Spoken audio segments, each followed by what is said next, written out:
Como os irmãos sabem, nós estamos na lição de número 9, dentro de alguns instantes já estará ali na tela. Estamos dando continuidade na lição que aprendemos no sábado, que trata acerca da pia de bronze. E como já foi ministrado aqui no sábado muito bem pelo evangelista Jabson, estaremos dando continuidade nessa lição sobre a pia de bronze, enquanto os irmãos abrem. Aí o pessoal da mídia já preparou ali, lição de número 9, a pia de bronze, lugar de purificação. Amém ou não amém? Amém?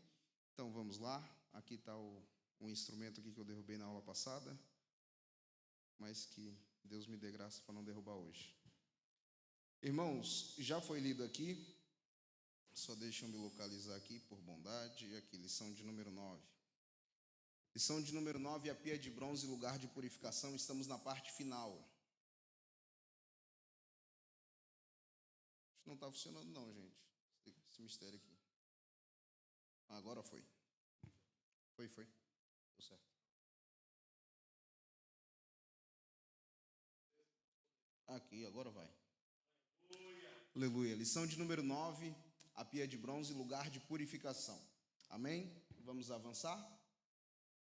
O nosso texto áureo está em João, capítulo de número 15, versículo de número 3, diz: Vós já estáis limpos pela palavra que vos tenho falado. Uma das características, irmãos, que nós vamos aprender nessa lição, na verdade já aprendemos na lição de sábado e vamos estar recapitulando na lição de hoje, é que o que simboliza ali a pia de bronze é justamente a palavra do Senhor. Então aqui o próprio Cristo, falando aos seus discípulos, ele disse: Vós já estáis limpos pela palavra que vos tenho falado. Irmãos, eu amo a palavra de Deus e tenho por certo que você que está nesse culto de ensino também ama a palavra de Deus.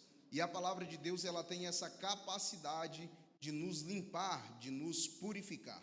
A verdade é que nenhum outro livro no mundo tem a capacidade de fazer aquilo que a palavra de Deus faz na nossa vida.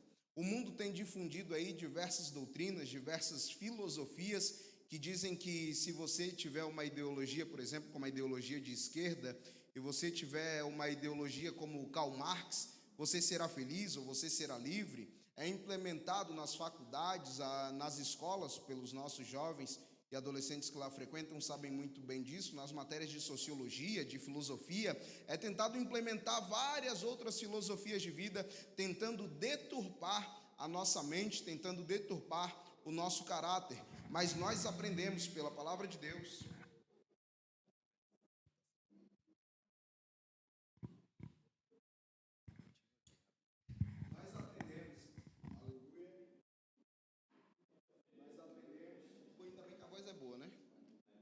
Aleluia.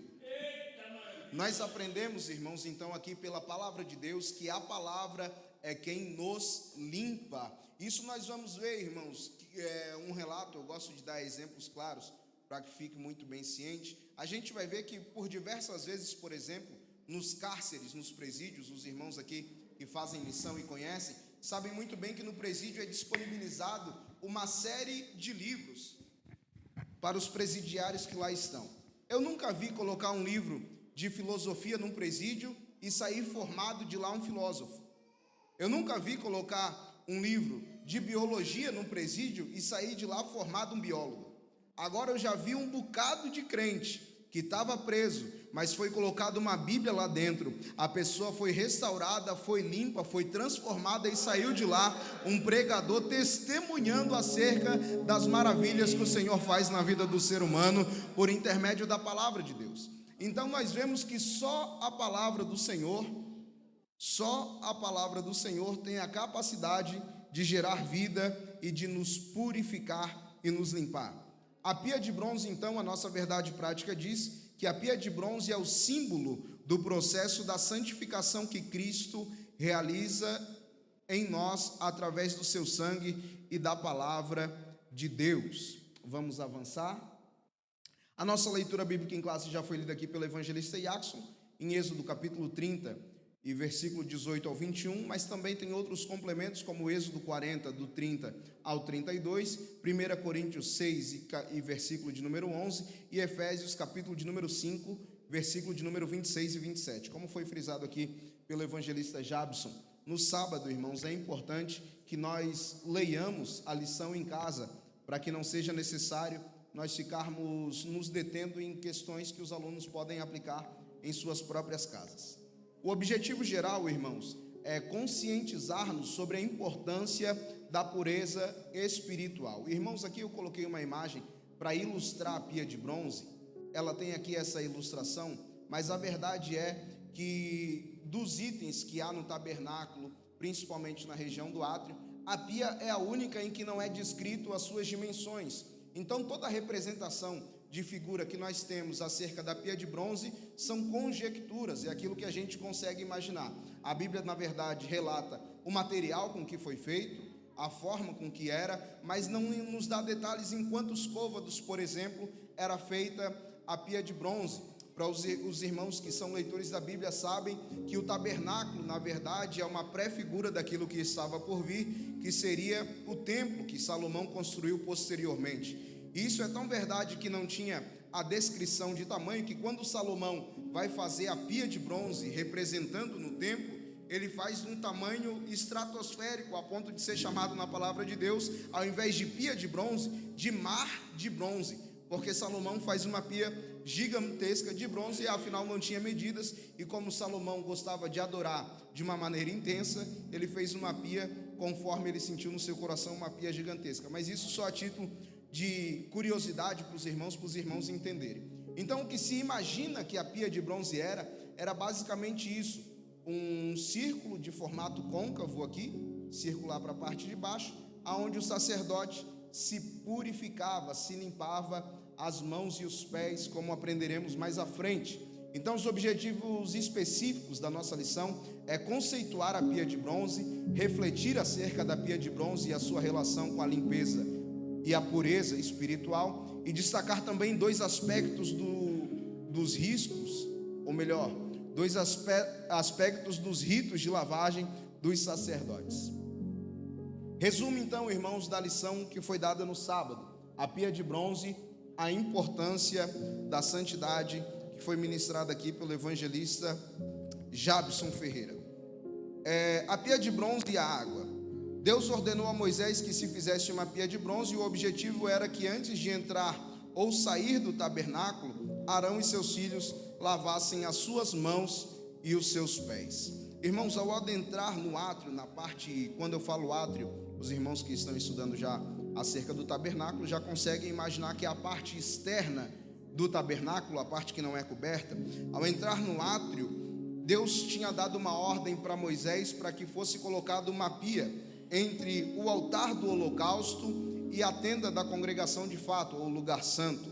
E foi colocado então o altar do holocausto, no meio foi colocado a pia de bronze para a limpeza, para que Arão e seus filhos, e como isso é um estatuto perpétuo, ou seja, todos os sacerdotes deveriam passar pela pia a fim de se purificar. Um fato interessante, irmãos, é que a ordem que Deus dá é que se coloque a pia para que eles se purifiquem ao entrar e ao sair. Não era para se purificar só quando entrava, era purificar ao entrar e purificar também para sair. Eu lembro, irmãos, quando eu era adolescente, o adolescente como diz a minha mãe, é um bicho terrível. E por conta do temor que eu tenho até hoje, mas naquela altura o temor ele se confundia muito com medo. Quando chegava a hora de ir para o culto, durante o dia eu aprontava horrores na escola e por onde quer que eu andasse, como todo adolescente faz. E chegava na hora de ir para o culto, antes de ir para o culto eu dobrava o meu joelho em casa e começava a pedir perdão por todos os meus pecados, porque eu tinha medo de, ao chegar no culto, se levantar a irmã da revelação e revelar o meu pecado. Mas olha o que é a mente de uma criança, o que é a mente de um adolescente. Eu queria me purificar, porque eu estaria me apresentando diante de Deus. Só que nós vamos ver aqui na lição, irmãos, que os sacerdotes se purificavam sim ao entrar, mas antes de sair eles se purificavam também. Por quê? Porque não adiantava se purificar só para entrar e quando saísse da mesma maneira, na intenção de se sujar ou saísse sujo. Quando eles se purificavam antes de sair, era o que eles estavam dizendo: eu sou santo para vir me apresentar diante do Senhor, mas quando eu sair da presença do Senhor, eu devo permanecer santo de igual modo. Quando eu venho para a igreja, eu venho na intenção de cultuar, de santificar, de me apresentar ao Senhor, mas quando eu sair da igreja e for para casa, eu tenho que ser santo de igual modo.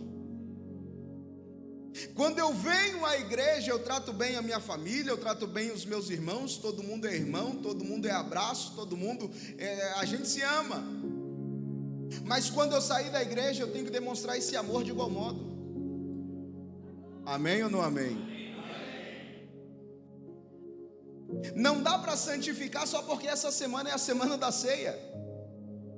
Eu vou santificar porque é a semana da ceia. Você tem que santificar todo dia. Santidade para entrar e santidade para sair. No dia da ceia, se santifica, se purifica, está chegando perto da presença de Deus. Mas quando sai é como se esquecesse que é um sacerdote, que é um levita, que é um obreiro, que é alguém que serve ao Senhor. Então um fato interessante, irmãos, que nós observamos aqui, é que era para se purificar ao entrar, mas se purificar também ao sair. E quando eles se purificavam, eles lavavam as mãos e os pés. Isso é interessante, irmãos, esse detalhe. Porque eles purificavam as mãos falam das obras que seriam realizadas. Porque quando o sacerdote ele iria se apresentar diante do Senhor, ele se purificava, lavava as suas mãos, e quando ele lavava as suas mãos, ele estava dizendo: Senhor, aquilo que eu vou fazer ao Senhor é santo. Aquilo que eu vou oferecer diante do Senhor, eu tenho que estar puro para realizar a obra do Senhor. Eu tenho que purificar as minhas mãos porque o Senhor é santo e o Senhor não aceita a obra de mãos sujas. Dá para dar glória ou não? Deus não aceita a obra de mãos sujas. Ele tinha que lavar primeiro as mãos, porque não adianta eu vir pregar com as minhas mãos sujas. Não adianta eu vir cantar com as minhas mãos sujas.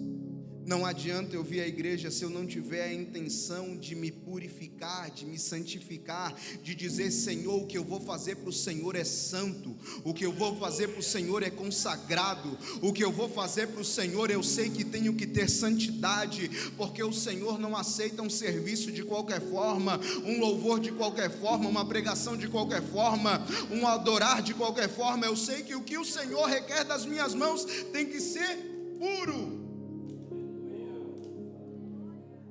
Porque não é a intenção que vale, irmãos, é a santidade. Quer um exemplo disso? Davi queria no seu coração, nós conhecemos o templo de Salomão, mas você que é leitor da Bíblia sabe que quem surgiu a ideia de construir um templo, que quis construir um templo, foi quem? Davi. Ele pôde construir? Não.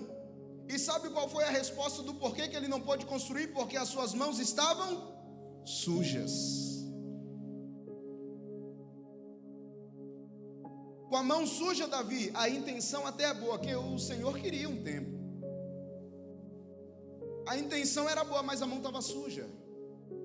Quer um outro exemplo? A Bíblia nos diz que Davi está levando a arca da aliança, e quando de repente no meio do caminho o boi tropeça, a arca vai cair. Quando vai cair, Uzá, na intenção de segurar a arca, mete a mão. Quando ele mete a mão, é morto. A intenção era boa, mas a mão não estava limpa. Não é de intenção que o crente vive. Não é porque me convidaram que eu vou. Não é porque eu fui escalado. Eu preciso falar disso, irmãos, é a lição. Não é porque eu fui escalado. Se a minha mão não estiver limpa, É melhor eu chegar no pastor e dizer: pastor, eu fui até escalado, mas me perdoa, eu não estou em condições, eu preciso lavar as minhas mãos primeiro. Obreiro, eu não estou em condições, me permita me lavar as minhas mãos primeiro, depois eu ofereço ao Senhor o meu serviço. Eles não lavavam apenas as mãos, mas lavavam também os pés. Os pés, irmãos, revela onde nós caminhamos, revela o nosso caminho, e por revelar o nosso caminho também revela o nosso passado. Eles lavavam as mãos porque serviriam, mas também lavavam os pés porque o seu passado, aonde quer que eles estivessem antes, teria que ficar para trás. Agora o que eles fariam, fariam dali para frente e fariam para o Senhor. O passado ficava no passado, mas para que o passado ficasse no passado era necessário que fosse purificado. Não dá para eu oferecer um serviço ao Senhor, não dá para eu me apresentar diante do Senhor sem antes me livrar da sujeira do passado. Tem gente, irmãos, que aceita Jesus, se converte, mas não consegue se livrar do seu passado. Aqui eu não vi, graças a Deus, mas eu, como tenho algum tempo já de crente, eu já vi muito crente se enervar e dizer: eu sou crente, mas o meu braço não é.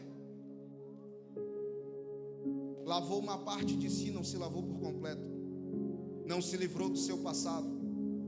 Tem gente que quando vai testemunhar fala com tanto gosto que parece que está com saudade do passado. Porque quando eu não era da igreja eu bebia, mas bebia com tanto gosto que parece que ele tem saudade de quando estava no passado. Não lavou os pés. Tem gente que diz: olha, tu para de... Uma vez a gente estava a trabalhar, irmão, numa igreja, e tinha um recuperado de ex-dependente químico.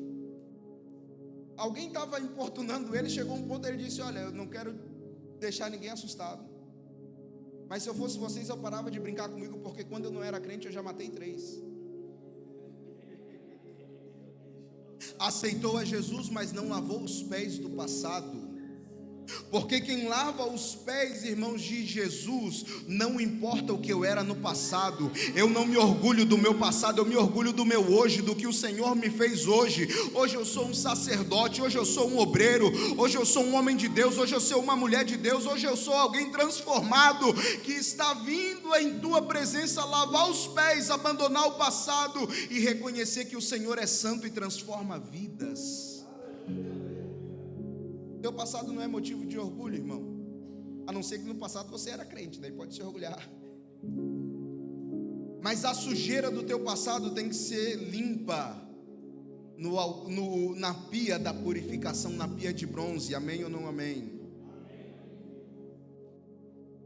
Tópico de número 1 ainda, no subtópico de número 2, diz os sacerdotes e a santidade. Ao entrarem no tabernáculo, os sacerdotes deveriam se lavar para não morrer, fosse para ministrar, fosse para acender ou aceder a oferta no altar, eles deveriam lavar-se antes. Há de se destacar aqui a expressão para não morrer. O ato colocava em risco a vida dos sacerdotes. Irmãos, é por isso que, por mais que a palavra pareça dura, por mais que a palavra pareça nos ferir, Deus faz isso porque por intermédio da palavra, como eu disse, nós somos purificados. E se nós não formos purificados, todos nós aqui somos sacerdotes, se nós não formos purificados pela palavra, nós estamos correndo risco de vida. Os sacerdotes tinham que se purificar para não morrer. Nós vamos ver muito provavelmente mais para frente, mas nós sabemos que quando o sacerdote ia se apresentar diante do Santo dos Santos, ou no caso do tabernáculo, o lugar santíssimo, sabe como ele ia? Com um sino amarrado em seus tornozelos e com uma corda amarrada em sua cintura. Enquanto ele caminhava, o povo ficava pelo lado de fora ouvindo o barulho do sino. Enquanto ele estivesse caminhando, dava para ouvir: olha, o sacerdote está em santidade, ele está vivo ainda. E ele ia com uma corda amarrada na cintura, porque ninguém tinha coragem de entrar no lugar santíssimo se não fosse purificado, santificado ou chamado por Deus. Ele ia com uma corda porque se o sacerdote tivesse impuro, era fulminado lá mesmo. E a corda servia apenas para puxar o homem para o lado de fora. O sacerdote que não se purificava estava correndo risco de vida. O sacerdote, imagine a cena, irmãos. O sacerdote indo se apresentar no lugar santíssimo e o povo só pelo lado de fora cuidando do barulho do sino. Se o sacerdote chegasse e dar uma paradinha, já criava aquele suspense, parou o barulho. Será que ele morreu? Mas logo se ouvia o barulho do sino de novo, dizia: glória a Deus, o sacerdote está vivo. E hoje, irmão Wagner, Deus não fulmina mais. Quantos crentes nós conhecemos que estão mortos espiritualmente? Já não reconhecem mais o valor da santidade e da purificação. É por isso que nós muitas das vezes, irmãos, nós lemos o 1 Coríntios, capítulo de número 11, versículo de número 23, que é o texto áureo da nossa ceia.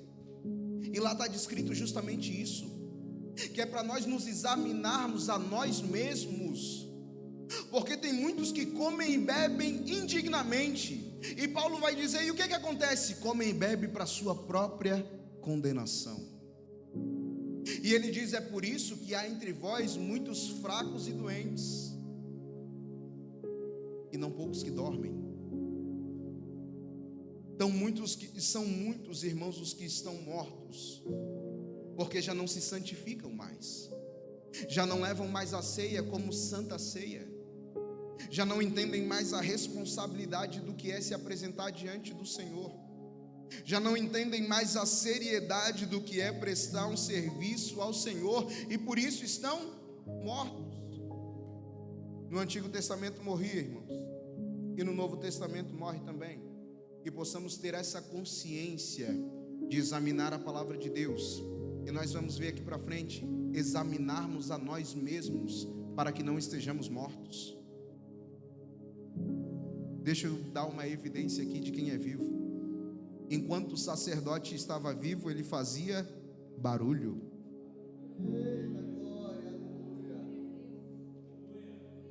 Enquanto o sacerdote estava vivo, ele fazia barulho. Eu vou falar até que você entenda.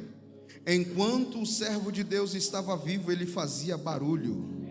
Tem uma meia dúzia dizendo por aí que para que ser tão barulhento, para que dar glória a Deus tão alto, para que falar em línguas estranhas? Isso é sinal de que eu estou vivo ainda, de que eu sou um servo de Deus vivo, porque quem está vivo faz barulho.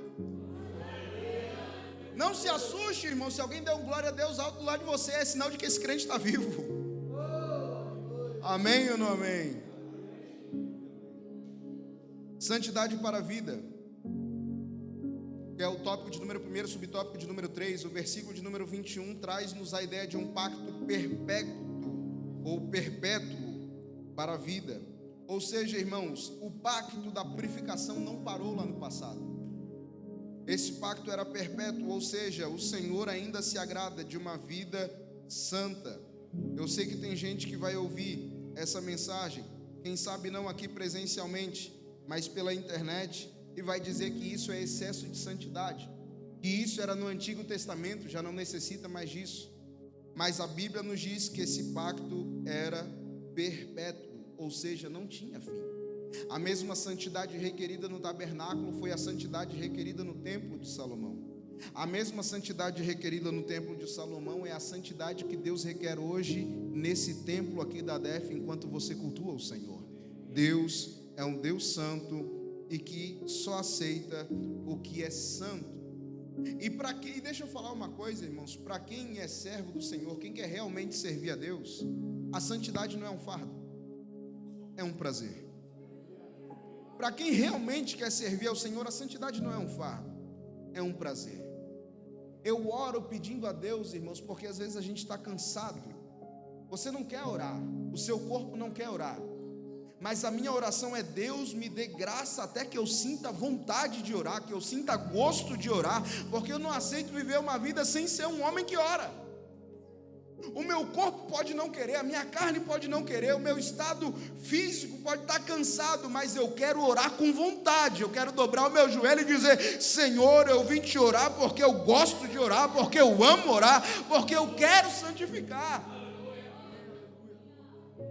A gente tem que ter prazer, irmãos. Tem gente que vem amarrado, forçado para a igreja, Meu Deus, hoje é dia de culto, só falta chorar para vir para a igreja. Venha para a igreja porque você ama a palavra de Deus. Venha para a oração porque você ama orar. Leia a palavra porque você ama a palavra de Deus. É por isso que o salmista escreve: alegrei-me quando me disseram, vamos à casa do Senhor. Ele nem tinha chegado na igreja ainda, ele já estava alegre, porque ele tinha prazer em estar na presença de Deus. Ele se alegra só com o convite, imagine quando chega. Tópico de número 2, a pia de bronze, lugar da limpeza e pureza. A pia de bronze, ou cobre, entre parênteses, entre o altar do holocausto e o tabernáculo. Eu vou acelerarmos aqui, irmãos, que o tempo vai avançando. Vai tratar justamente sobre o significado da palavra pia, que é kior, que significa lugar de se lavar. Como eu disse, os irmãos, era uma bacia redonda, e como é geralmente apresentado nas ilustrações, era colocada uma água limpíssima dentro. E essa pia, ela refletia o sangue de Cristo Jesus, que morreu para perdoar os nossos pecados. A pia não servia para outra coisa, irmão, senão a purificação. E a água lá colocada representava justamente essa purificação. É por isso que nós vamos ver, irmão, Jesus utilizando muitas das vezes analogias relacionadas à água. Por exemplo, a Bíblia nos diz, e foi citado aqui muito bem pelo evangelista Jabson, e depois de uma ceia, Jesus diz que vai lavar os pés dos discípulos.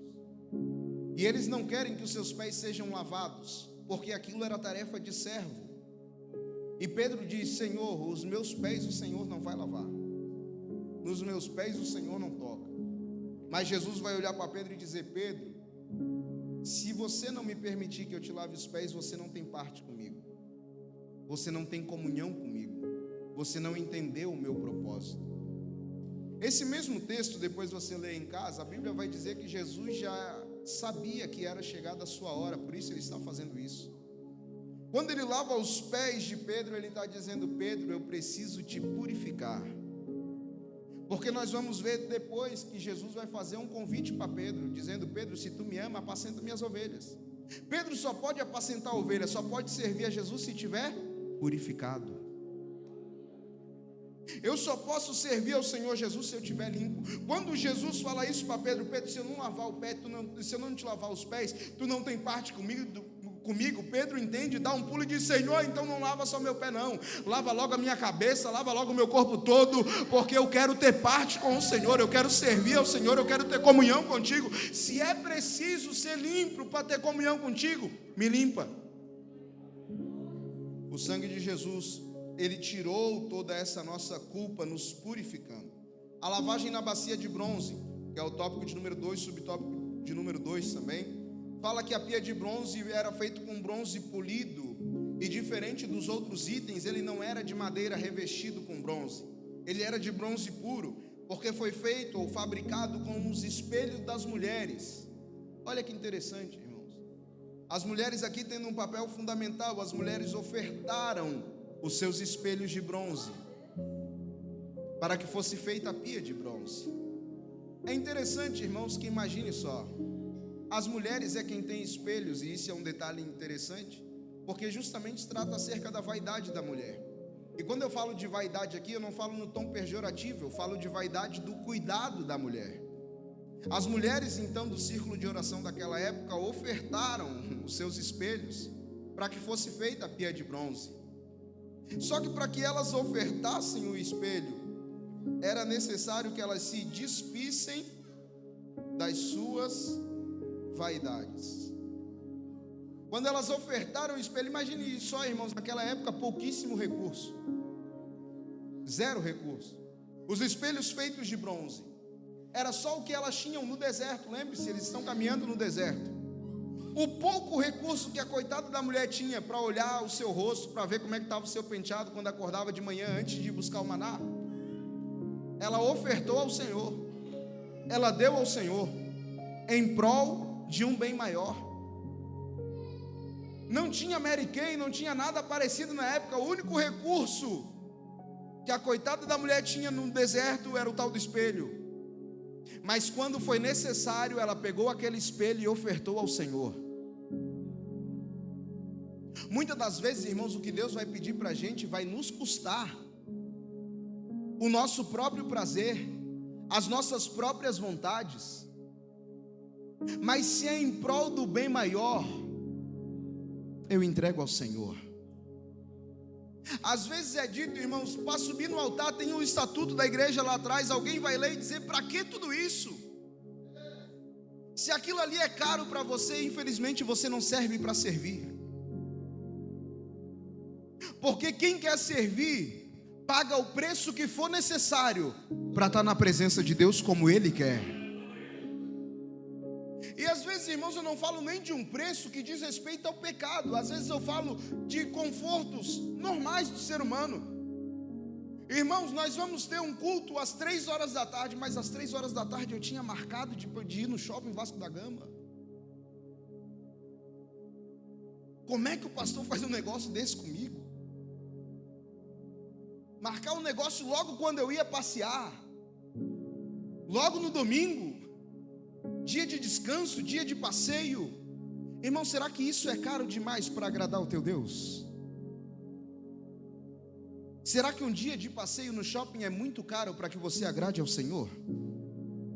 Aquelas mulheres, quando entregaram o espelho, elas estavam dizendo, Senhor, eu até gosto desse espelho, mas o que eu gosto mais é de agradar ao Senhor, então toma.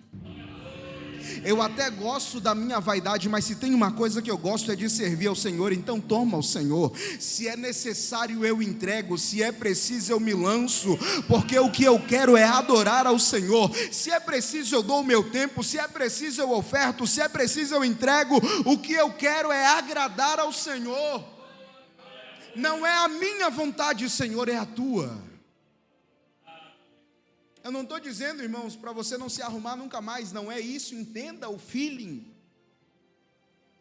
É você entender que a sua vontade não pode estar maior do que a vontade de Deus. O seu desejo, o seu conforto não pode ser maior do que a vontade de Deus sobre a tua vida. A pia de bronze e o caráter de juízo, como eu disse, irmãos, ficava o altar do holocausto, a pia e o lugar e a tenda da congregação, ou o local do tabernáculo. Antes de chegar para a purificação, tinha o altar do holocausto, que era onde era oferecido o sacrifício. Depois de oferecer o sacrifício com as mãos banhadas em sangue, o sacerdote ia se lavar novamente na pia da purificação. Então a pia também era um instrumento necessário na oferta de sacrifício ao Senhor. A pia também revela o caráter de que muitas das vezes, como eu disse aqui, a gente vai ter que sacrificar algo para que o Senhor seja louvado. A pia também revela o caráter de juízo. Agora vamos entrar no tópico de número 3, irmãos, efetivamente, eu já vou encerrar. Lavagem completa.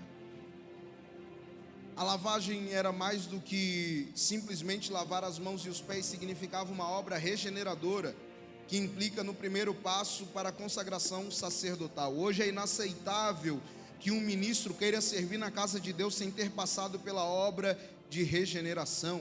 É preciso que os obreiros do Senhor tenham experimentado uma limpeza completa da alma e da mente. É preciso nascer da palavra e do Espírito. Irmãos, a santificação ela é um processo. Mas um obreiro, ele não se forma do dia para a noite. Um adorador, ele não se forma do dia para a noite. É necessário que haja tempo para que seja purificado. Tem que ser uma lavagem completa. Não só exterior, mas uma lavagem exterior e interior. Como eu dei um exemplo aqui agora há pouco, tem gente que converte por fora, mas não converte por dentro. Por fora foi limpo, mas por dentro ainda está faltando um pouquinho mais para abandonar o passado, abandonar as velhas práticas, abandonar alguns vícios que o impedem de ser um bom obreiro, porque falta a limpeza completa da alma e da mente. Mas, irmão Wagner, não é um processo, não é todo dia, é todo dia. Mas imagine o seguinte cenário: você compra uma casa muito barata, numa vila qualquer. Aquela casa está abandonada faz 50 anos. Você vai lá e adquire aquela casa. A primeira coisa, antes de habitar naquela casa, que você vai fazer é o quê? Uma limpeza profunda. Vai tirar toda a sujeira, todo o pó, todo o resquício que o tempo deixou. Mas não quer dizer que depois que você entrar na casa, você nunca mais vai limpar. Depois você vai manter aquela limpeza. Não é assim? Por isso que quando alguém aceita Jesus, primeiro é necessário fazer uma limpeza profunda da alma, da mente e do espírito. Depois que essa pessoa está limpa, ela vai servir ao Senhor e continuar essa limpeza, mantendo a faxina em dia. Não dá para se formar um obreiro, uma obreira na casa do Senhor do dia para a noite. É necessário uma lavagem completa. Vamos para cima, lavagem progressiva e constante.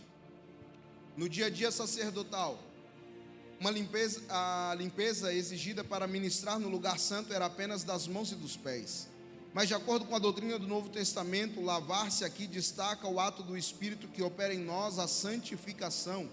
Nesse sentido, a consagração dos sacerdotes dava-se nos termos do compromisso de uma vida santificada. Esse mesmo compromisso é que deve permear a vida do obreiro.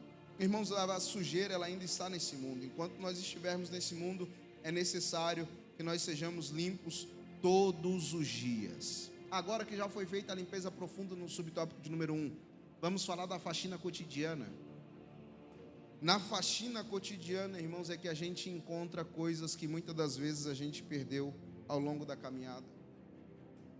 Quando você tira para limpar, para fazer uma limpeza na sua casa, você encontra coisas que você nem sabia que havia perdido.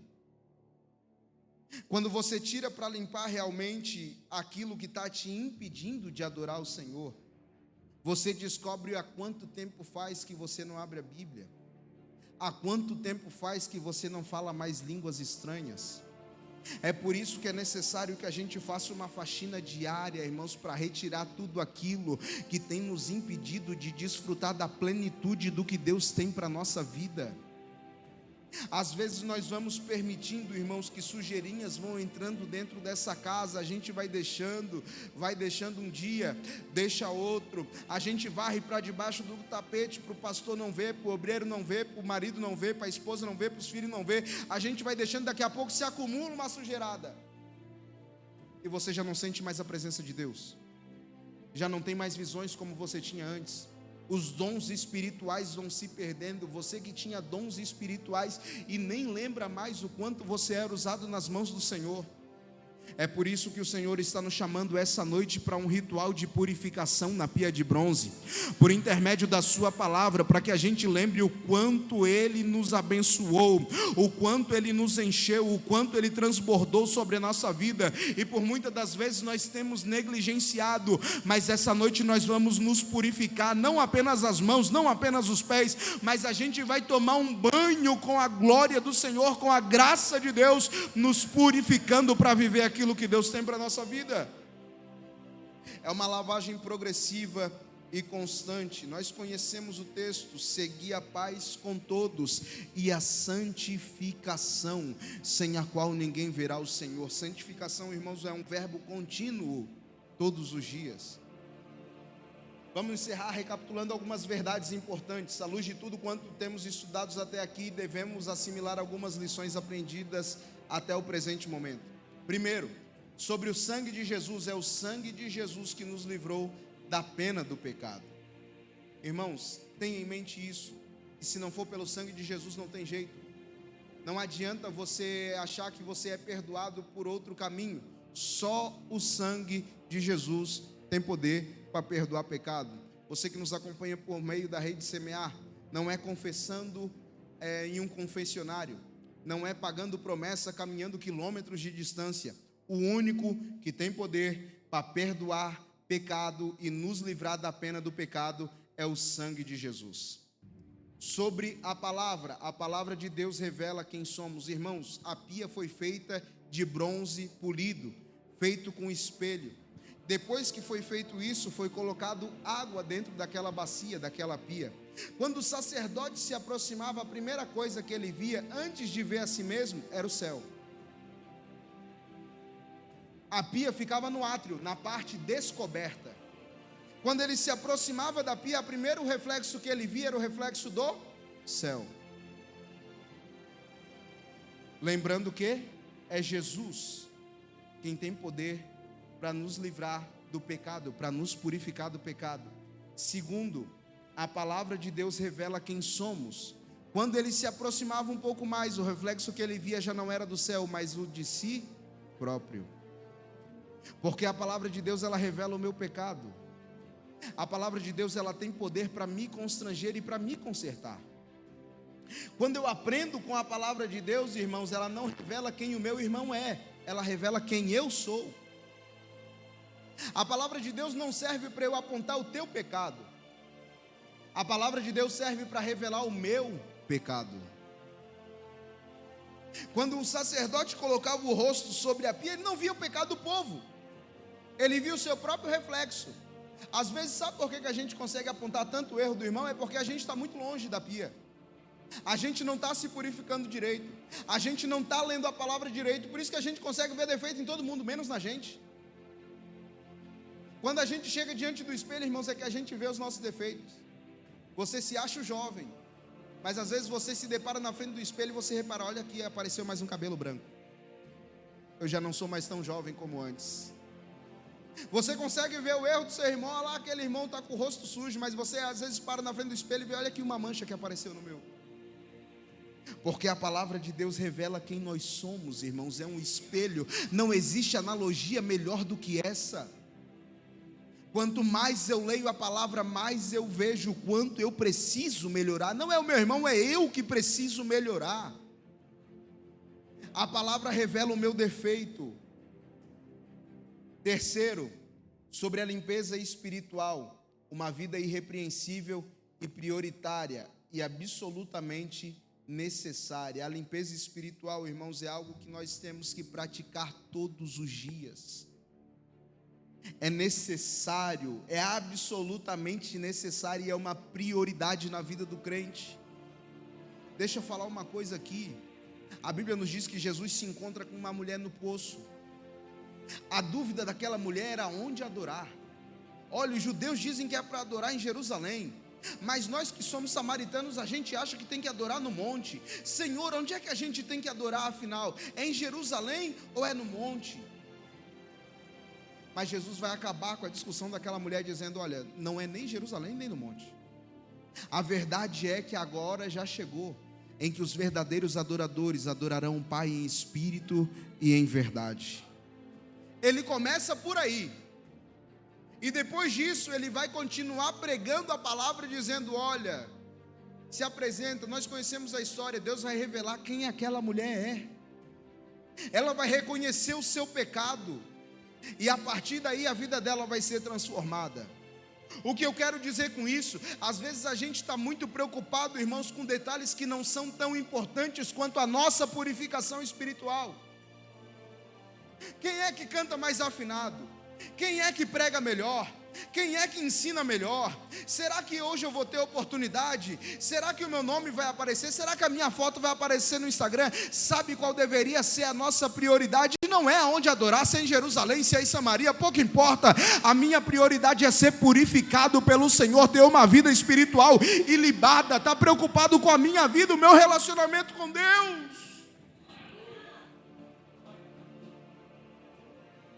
Quando aquela mulher entende essa verdade, irmãos, ela larga tudo. Ela larga balde, larga tudo e sai pregando, dizendo: olha, eu encontrei um profeta, eu encontrei a Jesus, eu estabeleci relacionamento com Deus. Que a nossa vida espiritual, irmão, seja absolutamente necessária e prioritária sobre a nossa vida. Conclusão: nessa lição vimos que a limpeza espiritual é prioridade absoluta como consequência da obra expiatória de Cristo. Uma vez que Cristo nos salvou, fomos chamados para ser santos. Atentemos para este precioso chamado de Jesus Cristo. Irmãos, um tem chamado para pregar, outro para cantar, outro para tocar, outro para varrer, mas todos fomos chamados para ser santos. Amém? A próxima lição é a lição de número 11. Então eu não dei a lição de número 10, de 9, né? Foi a lição de número 10. Lição de número 11, as cortinas do tabernáculo, a parte inicial, sábado às 18 horas. Que Deus abençoe em Cristo Jesus. Guarde essas palavras em vosso coração. Gostaria de estar passando a direção do trabalho para o nosso pastor local, o pastor João Paulo Moreira, que estará dando continuidade a essa reunião. Deus abençoe.